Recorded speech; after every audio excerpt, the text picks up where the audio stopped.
Bonjour à tous, Bakary Malé, votre architecte blockchain. Dans notre précédente vidéo, nous avons parlé de blockchain. Il s'agit d'un grand livre infalsifiable ou une base de données qui contient, une base de données distribuée qui contient les états et l'historique des actifs. Et il ne sert qu'à tracer l'histoire d'un actif.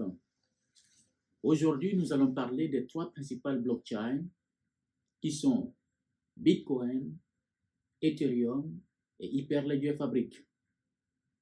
Bitcoin est apparu en 2009.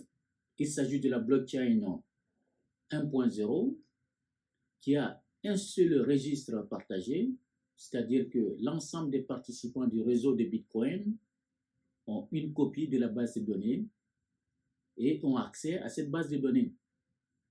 Elle sert à tracer l'historique d'un actif que la monnaie.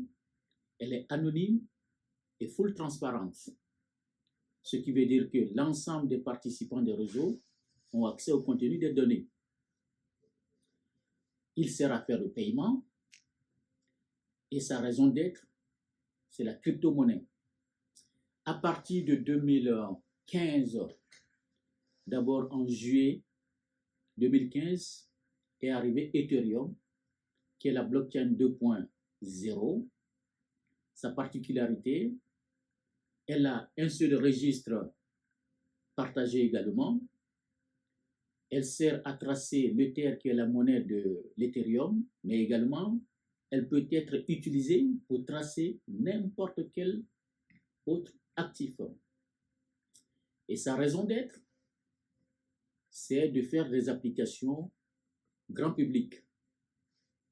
Telles qu'aujourd'hui, nous avons des applications telles que LinkedIn, qui sont des applications grand public, WhatsApp, Telegram, mais cette fois-ci décentralisées.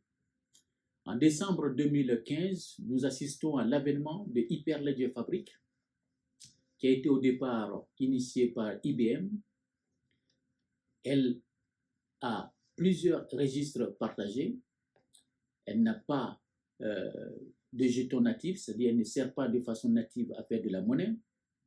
Elle a plusieurs registres partagés, comme je le dis, ce qui entraîne la notion de canal ou de sous-réseau pour l'ensemble des personnes qui sont initiées au monde des réseaux informatiques et télécommunications.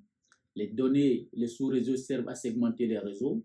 Il va de soi que la notion de canal va servir à segmenter le réseau Hyperledger Fabric, qui va permettre d'introduire des notions de confidentialité, mais aussi de privatisation des données. Il sert également à automatiser les processus métiers, contrat intelligent ou chain code.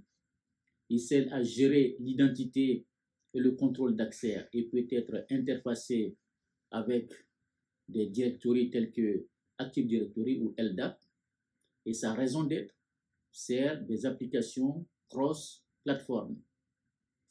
Dans notre prochaine série de vidéos, nous allons faire une étude comparée entre ces trois principales blockchains, ce qui va résulter d'un ensemble de problèmes que nous allons regrouper en 4 et qui seront pris en compte dans vos réflexions de transformation digitale sur vos projets blockchain.